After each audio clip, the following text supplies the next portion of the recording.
বা এই ভিডিওটা ধাক্কা দিবেন না, একটু শুনে যাবেন বিষয়টা। আজকে সকালবেলা যখন আমি আসছি, খুবই কষ্ট লাগছে আমার এই বিষয়গুলো দেখে।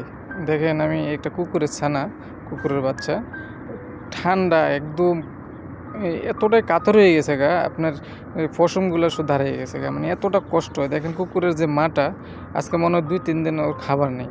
খাবার না খাওয়ার কারণে একদম ইয়ে হয়ে গেছে গা, দেখেন একদম পেটে আর পিঠে লেগে গেছে গা। কিন্তু বিষয় হলো যে আমি যেখানে আসি সেখানে ডেলি আসা হয় না, হয়তো 2-3 দিন পর পর একবার আসা হয়।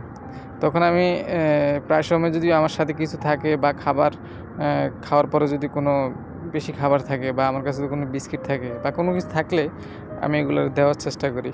আর অন্য কোনো লোক আসলেও তারাও দেওয়ার চেষ্টা করে, কেননা এখানে সবসময় তো আমরা থাকা হয় না। আর কুকুরগুলো এখানে আমাদের অপেক্ষা থাকে যে আমরা খাবার দেবো। এই দেখেন এই কুয়াশার ভিতরে, এত ঠান্ডার ভিতরে কীভাবে আছে, তারপরে আবার খাবারও নাই। দেখলে আমার খুবই কষ্ট লাগছে বিষয়গুলো দেখে। তো ভাবলাম আপনাদেরকে একটু জিনিসগুলো দেখাই। আসলে এটা তো আপনারা ভালো করেই জানেন, সৌদি আরবে ঠান্ডা পড়লে একদম পড়ার মধ্যেই পড়ে, আর গরম পড়লে তো পড়েই। তো সেই জিনিসগুলো আপনারা যারা আসছেন তারা তো জানেনই, আর যারা আসেন নাই তারা হয়তো কোনো না কারোর মাধ্যমে শুনছেন হয়তো। দেখেন আপনারা নিজের চোখেই দেখেন কত ঠান্ডা, কুয়াশায় বোঝা যায় ঠান্ডাটা কী পরিমাণ পড়তেছে। তো এগুলাকে দেখলে অবুঝ প্রাণী তো ভাই, যদিও আমাদের ইসলাম ধর্মে যদিও এটা না পাক সেটা সবাই জানে, কিন্তু ভাই এটা তো কোনো না আল্লাহই সৃষ্টি করছে। আল্লাহ সৃষ্টি না করলে তো এগুলা সৃষ্টি হতো না। কিন্তু এগুলা যদি দেখি অনাহারে খুবই কষ্ট পায়, তখন খুবই কষ্ট লাগে। আপনি কুকুরটার দিকে একবার তাকিয়ে দেখেন কতটা কষ্টকর।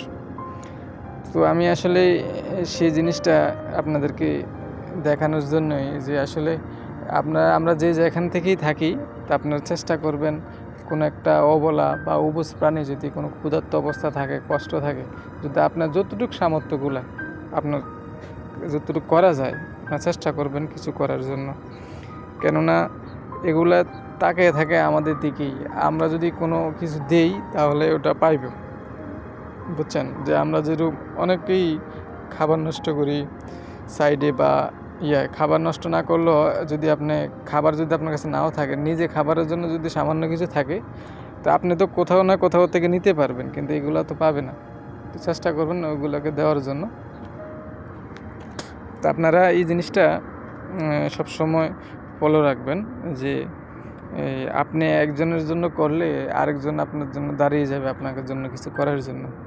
তো আপনাদের কাছে একটা রিকোয়েস্ট, যে কোনো প্রাণী হোক, পাখি হোক, কুকুর হোক, বিড়াল হোক, যে অবুঝ প্রাণীগুলা যেগুলা কথা বলতে পারে না, যেগুলা মানুষের দয়ায় বেঁচে থাকে, তো সেগুলোকে আপনারা যদি সামর্থ্য হয় আপনারা চেষ্টা করবেন কিছু দেওয়ার জন্য। ওদেরকে কিছু না পারেন